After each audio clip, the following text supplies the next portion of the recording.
Ipakalat niyo po to mga kapatid. Dahil eto pong recent na expose ni Congressman Leviste ay grabe po, no?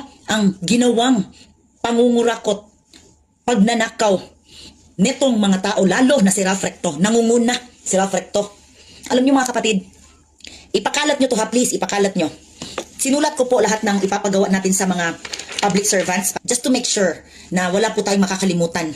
At ipakalat niyo po to, no? Dahil trabaho po nila to, mandato nila to. Ayun po.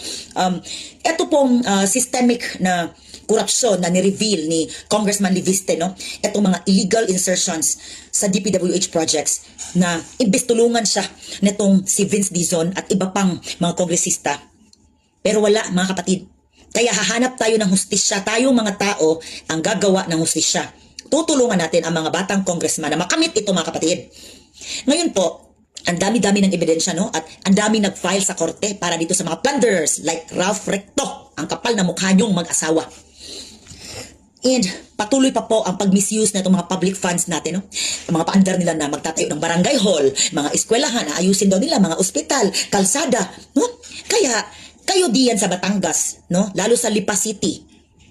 Hindi lang, basta sa buong Pilipinas. But I will focus more on Lipa City dahil taga dyan kayo, Vilma Santos, Ralph Recto, dyan kayo, una na naghasik ng lagim. Mga hayop kayong dalawa. Ngayon, eto mga kapatid, etong mga local projects, example ko lang ha, naalala nyo, mga lipenyo, yung dyan sa may Barangay Tambo, yung dyan sa, yung tulay, lalim ng tulay, di ba? Last year ba yun na, inano nila yung, parang, nilagyan pa nila ng, basta naa siya parang slope, na nagreklamo ang mga tao dahil sobrang traffic. Bakit daw kailangan gawin yun? Dahil pala sa utak ni Ralph Recto, malaki ang nakuha niya dyan. No? Na napaka-nonsense na ginawa niya, basta lang may magawa sa kalsada.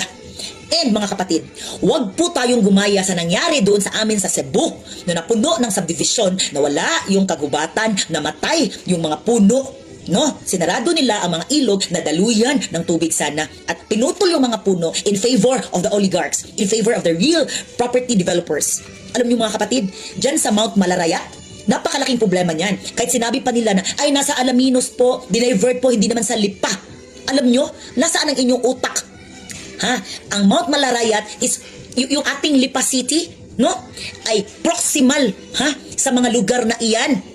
Malapit lang po. Kaya damay-damay tayong lahat kung patuloy niyong sisirain ang bundok na iyan. Nakuha niyo mga kapatid? Kaya bantayan natin, maging environmental advocates tayo, no? Human rights advocates. Matuto tayo ngayon mga kapatid kung ayaw niyong magkandamatay